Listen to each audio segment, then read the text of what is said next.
And let's see if this is streaming. I don't see any preview. The preview will show up when you start streaming, but it's not.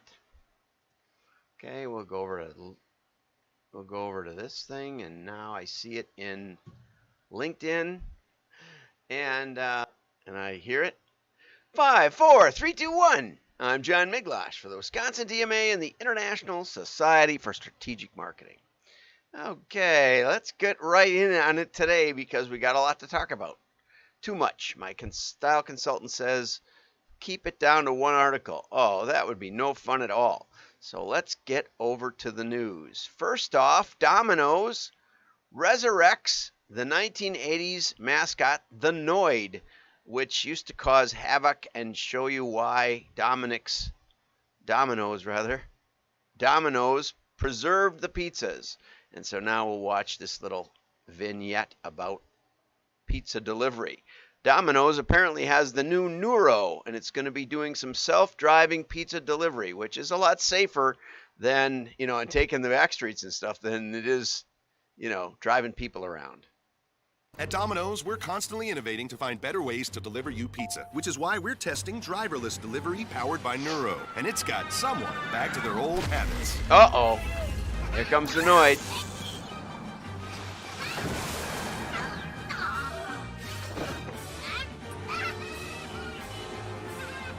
Wow, Avoid the NOID when you get any 2 or more medium 2-topping Domino's pizzas delivered for just $5.99 each. So I wonder where they're testing it, because I'd like to see one of those little buggers driving around. But anyway, whatever. Progress. And like I said, it's a better place to test probably than other places. So anyway, we'll keep an eye out for that NOID. Don't let it ruin your pizza. Okay, let's see if we go back here. And I really wanted to do this from searchenginejournal.com. Top 10 worst marketing disasters of all time, but they missed the one I really wanted to do. A friend of mine got a gig with Apple, and he was doing a high-end B2B marketing their really big graphics Macs and that whole complement of equipment. And the reason he got it was because the previous group had gone to Apple and said, not only can we do direct mail to business, which you may not have been doing, but we can check their credit rating, and we can give them like an Apple credit card for $15,000 or $20,000 credit to go buy the equipment, and we'll make sure it all works right. And so they did a first mailing, I think, of 10, 20, 30,000. I mean, a good number of design firms, graphics design and that sort of thing. And, in scoring data, sometimes a high number, it's like we were talking yesterday about subpar marketing and subpar golf are 180 degrees different. Subpar in golf is a good thing. Subpar in marketing, bad thing. Okay, well, scoring, like for example, scoring the total sales that someone spent with you, the bigger the number, the better the customer, the more they've spent. On the other hand, scoring recency is one of the 3 big pieces that the foundation of modeling, really, I'd say, of customer modeling, is recency, how long since they ordered, frequency, how many times have they ordered, and monetary, how much have they spent. So a high number in monetary is a good thing. We give them a 5. A high number in recency, typically in days, weeks, or months since they've ordered, is a bad thing. The longer they've gone without ordering, presumably that we've been contacting them, the worse it is. So we actually got a client, not scientific advertising, American Science and Surplus, because they put in the new Linux version of a customer ERP system and used their RFM that came standard in the box. And apparently the programmer had thought that the higher the number of days since the last purchase, the better, and given them a 5. And so when the circulation person pulled the names. They pulled all the old names. Well, a similar thing almost exactly happened. That would count as a marketing disaster. It almost put them out of business. They did it 2 times, couldn't figure out why they got no orders. And then they called us. We found the problem, fixed it, and for a while did their mailings. Nice company, nice guy, Phil. Anyway, back to Apple. So whoever scored the credit rating gave the high number a low score, like you would do with recency, exactly the same. And so the good news was that the sales were tremendous, jumping off the shelves. The bad news is they had mailed only the design firms with the absolute worst credit. And so, it's not gonna hurt Apple, $1 trillion valuation to let a few machines slip with bad debt. They can write it off.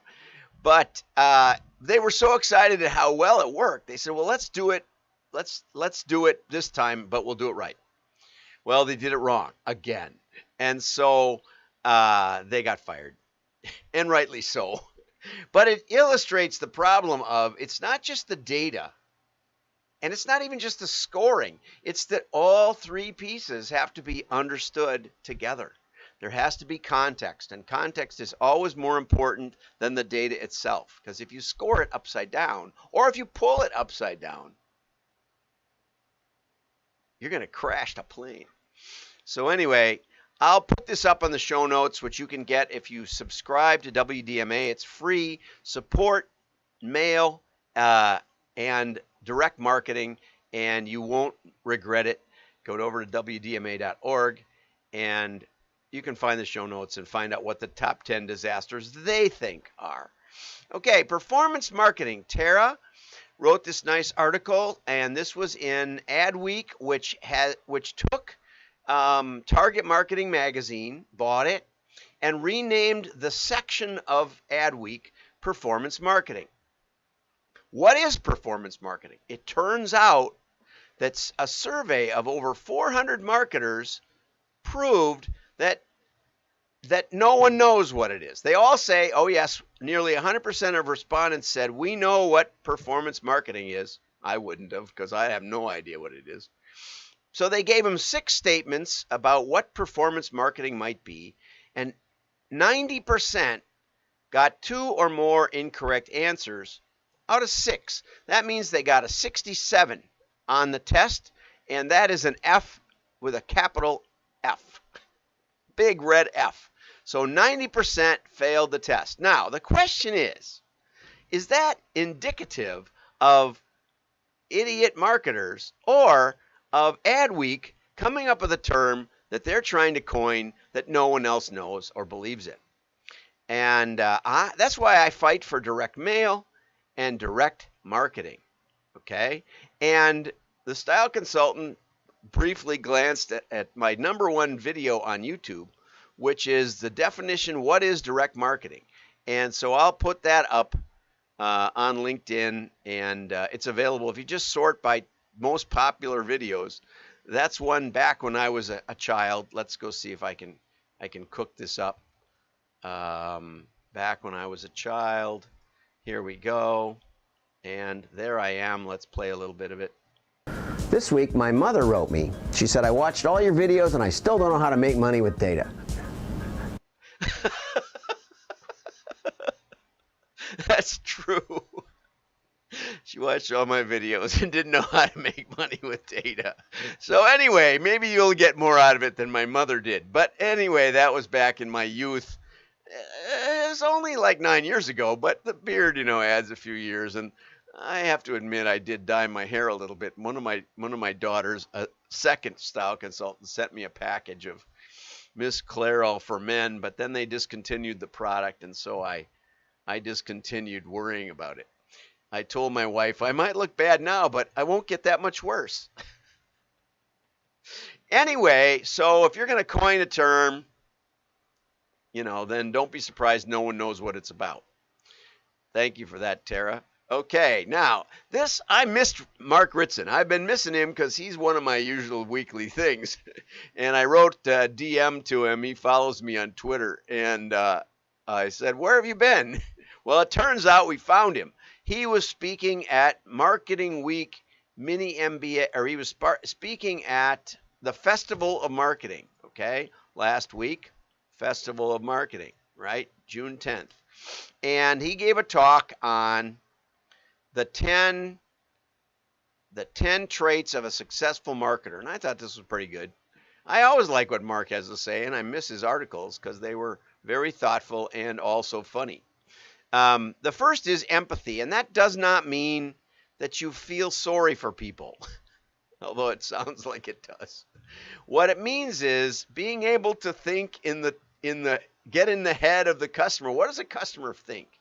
You know, my wife's been trying to remodel our spare bedroom, and she's been trying to buy a comforter, and she bought a king size bed because it's not a big room, and got a new mattress, and it turns out that almost no comforters are sized now for king, not king. She bought a I don't know what she bought.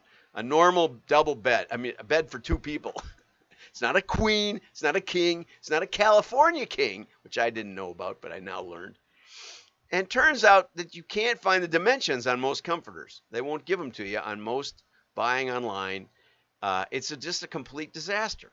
And so if you own a comforter company, you might want to give the dimensions or a search by dimensions. You know, like eBay gives you searches by some stuff, like how many gigabytes would you like in this computer, that kind of thing. It took me 5 years to buy a refrigerator online. Nobody would give me the dimensions. You know, I try to help companies. Tell them, try to order from your own company. How's that for an idea? Just try to place an order. See if it's possible. See if you can actually manage it. I tried to buy a book on Kindle. That green book, I forget the name of it, that has Ritson's an article by Ritson. It was what Fishburne referred to on Monday. I went and bought it, and then Kindle. I try to load Kindle on my main desktop here, and it says my password is not good enough. And so then I put in my email because I've had the same email and same Amazon password. I've been an Amazon customer and affiliate since 97 or something, you know, whatever that comes to, 24 years. And then it doesn't like my password. I spent an hour and a half on the phone with Amazon. I didn't even know you could get on the phone with Amazon.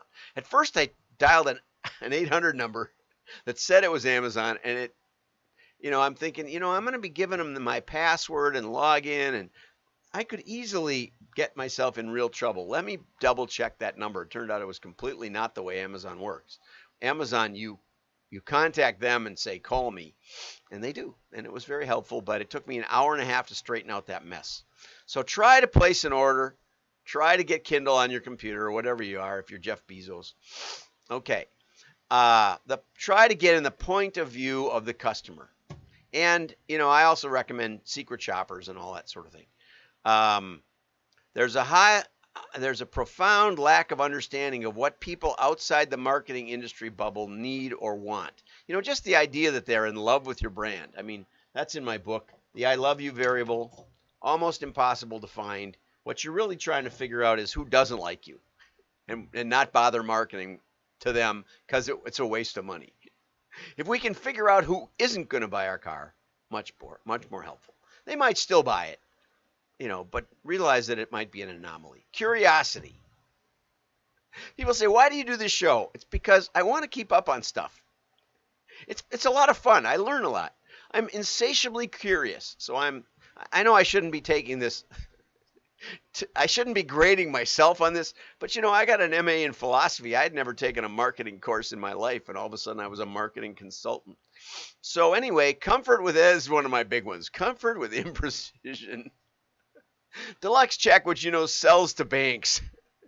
They hired me years and years ago. They hired me to come up. They'd implemented a spreadsheet of mine. They'd forced all the marketing people to use the spreadsheet to estimate the ROI, and then compare the results.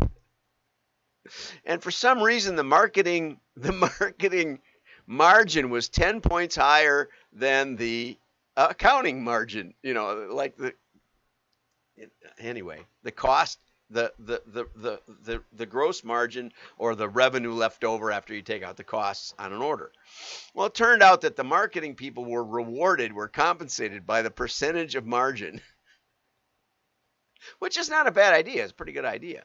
But they took the price per unit times the number of units to get the sales, and they took the cost of goods per unit times the number of units to get the cost per unit.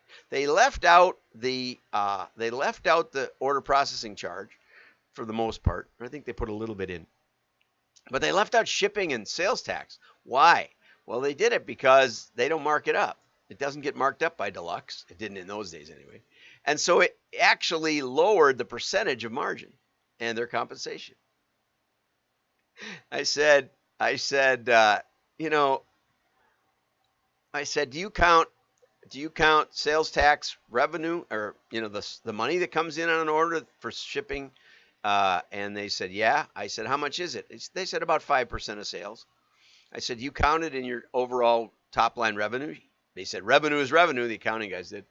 I said, I bet sales tax averages about 5%. How did you know? The accounting people said, you could be an accountant if you wanted to. I thought, whoa, that's a really scary idea. But most of the time, the customer database does not add up to the P&L exactly. Not exactly. And it doesn't matter. It doesn't matter that much. You just want to get a ballpark. And sometimes they'll try to work out like the cost per square inch on a catalog, and they'll have little rulers in there. No, just get me what takes up a lot of space and what takes up a little space. There's a lot of them. Making time, getting sucked into tactics. Yeah, look out for that. That's kind of what I do all day. It's fun. Shiny objects, People say, I don't have time to do planning. It's not that I don't have time. It's that I don't know what's going to happen next. Marketing's vision is here. This is one for you, Mark. You can think about this.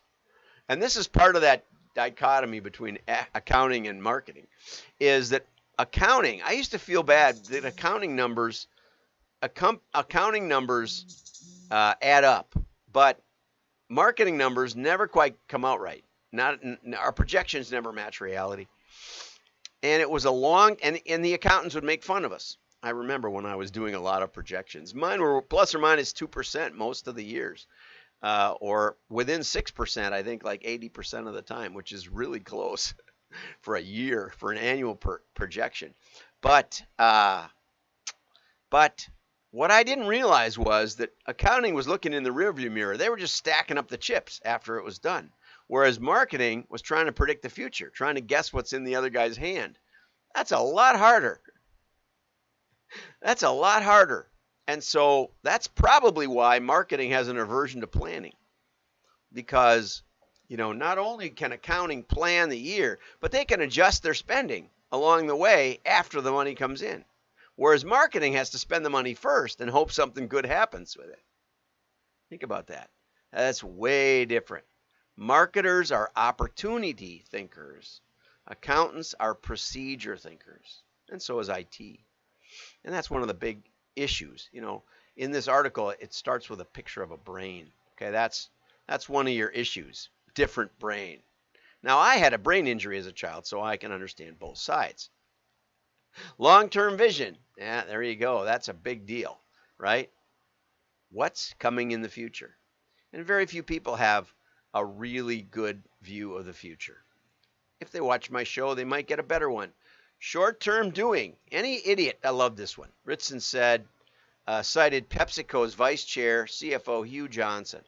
Hugh said, any idiot can do short-term and any idiot can do long-term. Yeah, because that's basically not verifiable. The trick is to do both. Amen. With the catalogers that, I did a lot of style consulting myself.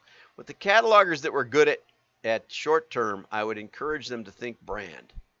With the catalogers that were really good at brand, I would encourage them to think tests all the time. Think about refining the offers, refining the lists, see what's going on. Okay, most marketers may have a long-term vision, but they are useless at delivering the numbers, he added. Probably something to that.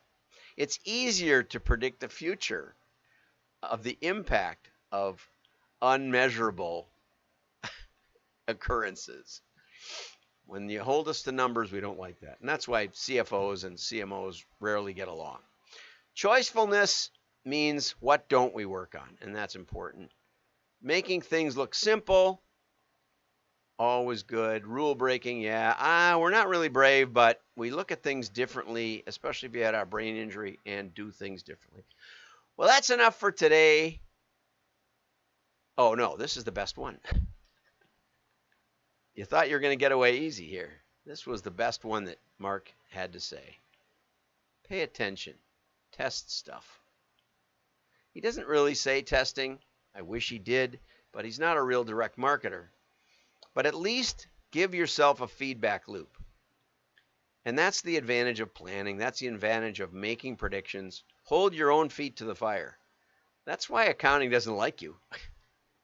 They think you're just comfortable in airy fairyland.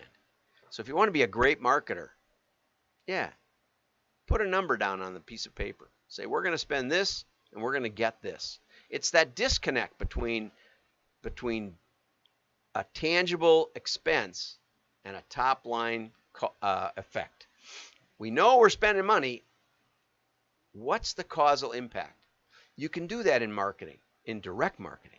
You can do a holdout test. You can do it in mail. Mail is the best arena for actually measuring the connection between the ad spend and the result. I'm not saying it's the best medium.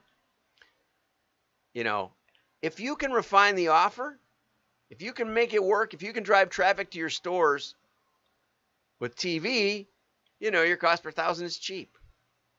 Get a line out the door that way. But figure out what's working. Direct marketing is best. So I'll post the link. I'll post it. I think I'll just post it on LinkedIn. It's already out on YouTube. Just search by the number one view and find out what direct marketing can mean to you. Have a great day. Like and share. I have to keep talking, they say, because otherwise it cuts me off. And Mark Ritson, I hope you listen, and I hope you write some more articles. I really